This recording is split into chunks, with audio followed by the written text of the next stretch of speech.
Dua sisi saya lanjutkan kembali. Tadi terputus, tadi Prof menyebutkan ini boleh deklarasi silakan aja, asalkan tidak diikuti dengan gerakan-gerakan rusuh dan lain-lain. Nah, Bung Pigai, pendukungnya di Papua sendiri bagaimana? Akan ada tindakan penegakan hukum loh oleh Menko Polhukam tadi saya minta waktu 3 menit ya, 2 menit, tolong jangan dipotong, karena saya jelaskan secara utuh.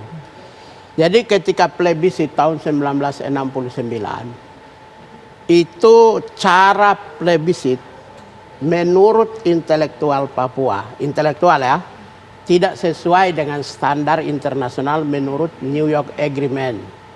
Maka kelompok intelektual Papua, karena plebisitnya dilakukan hanya terhadap 1028 orang dari 800.000 orang Papua, sementara syarat PBB adalah one man, one vote, one peldu. Karena itulah, maka intelektual Papua, TPN OPM, dan bahkan ada bupati dari Paniai, memimpin menolak PPRA. Tapi Jakarta melakukan pembangunan integrasi politik dengan 2 pendekatan. Yang pertama adalah pendekatan prosperity, termasuk juga bantuan dana dari internasional. Ya. Yang kedua, pendekatan militeristik, supaya doktrin, supaya orang Papua ikut integrasi. Dalam perjalanan selanjutnya, sampai hari ini 20 tahun otonomi khusus dikasih.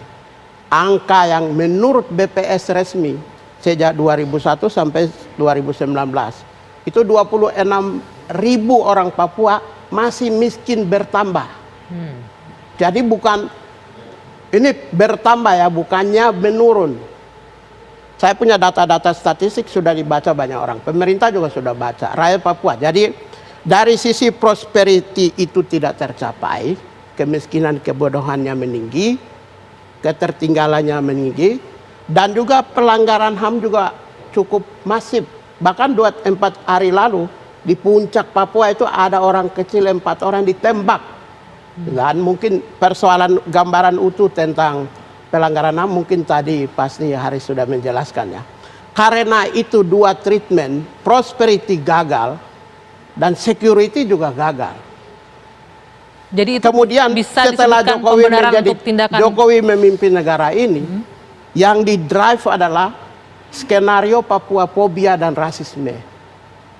Hari ini orang Papua yang kulit hitam dan rambut keriting tidak suka orang Indonesia, Melayu dan Jawa. Dalam konteks ini ketika Anda mengatakan siapapun orang Papua yang mendeklarasikan untuk dignity dan harga diri orang Papua, sudah pasti 90% lebih menerima. Benar dan begitu, itu ditunjukkan begini. Dan itu ditunjukkan tahun lalu bagaimana masifnya perlawanan rasisme. Oke. Tahan dulu. Itu kan klaimnya Anda. 90% Bung Yoris katanya tindakan ini adalah mewakili Papua, warga Papua. Saya cuma tadi jelaskan bahwa masalah deklarasi itu mulai dari tahun 71 kan, Wenda dan seterusnya sampai dengan. Kalau saya pikir kita berbicara tentang bagaimana menyelesaikan Papua secara komprehensif dalam konteks NKRI dengan otsus yang sudah mulai selesai, itu lebih fokus daripada kita ribut dengan hal-hal yang menurut saya biarin saja. Nah, saya mau bilang sama Sebentar, Natalis. boleh saya potong? Bagaimana dengan klaimnya Bung Piga? Katanya ini yang saya mau sampaikan. Gini. Saya begini, Natalis sama Haris. Saya tuh pernah ketemu dengan hampir semua kelompoknya. Baik itu UNLWP, kemudian dengan KNPB, kemudian AMPT. Tujuan mereka tuh bicara selalu dialog. Kita mau dialog aja kan katanya. Saya bilang kami akan fasilitasi. Cuma bisa nggak kalian membuat kerangka dialog, kemudian representasi. Siap sekarang kalau kita bicara tentang KNPB, dia representasi dari Lapago dan Mepago. Natalis, masyarakat di bawah di pesisir ini, Tabi, Mamta dan Saireri ini tidak sepakat dengan itu. UNWP juga, itu kan deklarasi yang dibuat JDP yang Joko Suyanto ke sana memberikan itu. Tapi 2 orang pimpinan ULMWP itu orang dari Saireri loh, dua loh. Setuju. Dua loh, jadi Anda pernyataannya itu harus perbaiki. Kau dengar dulu. Pimpinan loh, nomor 1 loh di Saya atas. paham, kita ikuti proses. Cuma saya ini tidak bisa bilang, oh Anda bilang 90% dari kita harus bicara ada fakta, ada data, ya kan? Dari mana kita bicara itu? Kalau bilang itu suara Tuhan, ya mari kita berdoa aja supaya itu. Tapi saya mau bicara, jangan kita terlalu memberikan narasi yang provokatif, yang akhirnya dalam penegakan hukum di tanah Papua banyak korban orang tidak berdosa. Itulah tugas kami di dalam For Papua untuk menjaga ini, dan selalu kami komunikasi dengan pemerintah untuk mengadvokasi ini, menjelaskan ini. Mari kita berbicara tentang itu, tentang status Papua sekarang.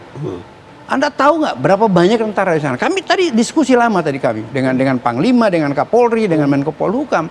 Penyelesaian ke sana mari kita lihat dengan arif dan bijaksana. Sekarang kenapa dilakukan penegakan hukum? Karena kami tanyakan status. Tadi sehari kan kita sudah diskusi sebelumnya bahwa dengan penempatan 10 batalion di sana dipimpin oleh Pangkong Gapil dengan 3 bintang kan, ini statusnya apa? Apakah daerah operasi militer atau darurat sipil? Tidak. Mereka dalam rangka melakukan penegakan hukum karena ada kelompok-kelompok masyarakat yang secara ilegal memiliki senjata kemudian melakukan intimidasi. Ini melanggar hukum dan ini undang-undang. Jadi Panglima Komando Gabungan Pertahanan itu penegakan hukum. Nah, dijawab nanti itu penegakan hukumnya seperti apa. Usai jeda, dua sisi akan kembali untuk Anda.